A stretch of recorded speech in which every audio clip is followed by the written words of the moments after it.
ఒకప్పుడు ఒక అడవిలో చాలా బలమైన సింహం ఉండేది. అతను అన్ని జంతువులకు రాజుగా పిలువబడ్డాడు. కాని కాలం గడిచే కొద్దీ అతను వృద్ధాప్యం మరియు అలసిపోయాడు.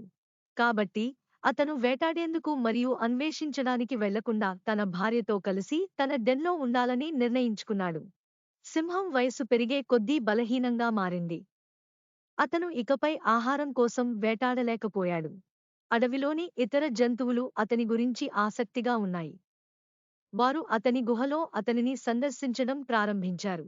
కాని సింహం ఆకలితో మరియు బలహీనంగా అనిపిస్తుంది. కొన్నిసార్లు వాటిని తింటుంది. ఒకరోజు సింహం నోటి నుండి దుర్వాసన రావడం గమనించింది. అతను ఆందోళన చెందాడు. ఇతర జంతువులు కూడా వాసన చూస్తాయో లేదో తెలుసుకోవాలనుకున్నాడు. కాబట్టి అతను దాని గురించి తన సందర్శకులలో ఇద్దరిని అడగాలని నిర్ణయించుకున్నాడు. మొదట ఒక గొర్రె సందర్శించడానికి వచ్చింది. ఇది అమాయకమైనది మరియు దేనినీ అనుమానించలేదు. వాసన గురించి సింహం అడగడంతో గొర్రె భయపడి నిజం చెప్పింది.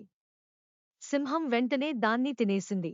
అప్పుడు ఒక తెలివైన నక్క వచ్చింది. అతను సింహం యొక్క ప్రశ్న గురించి మరియు గొర్రెలకు ఏమైంది గురించి విన్నాడు. కాబట్టి సింహం తన శ్వాస గురించి అడిగినప్పుడు నక్క తినడానికి ఇష్టపడలేదు. అతను తెలివిగా సమాధానమిచ్చాడు. ఓ గొప్ప సింహం, మీ శ్వాస అడవిలోని పువ్వుల వలె తీపి వాసన కలిగి ఉంది. నిజానికి నక్క తన తెలివైన మాటలతో సింహాన్ని మోసగిస్తోంది. నక్క యొక్క తెలివైన సమాధానం అతని ప్రాణాలను కాపాడింది. కొన్నిసార్లు బలంగా ఉండటం కంటే తెలివిగా ఉండటమే మేలు అని చూపించింది.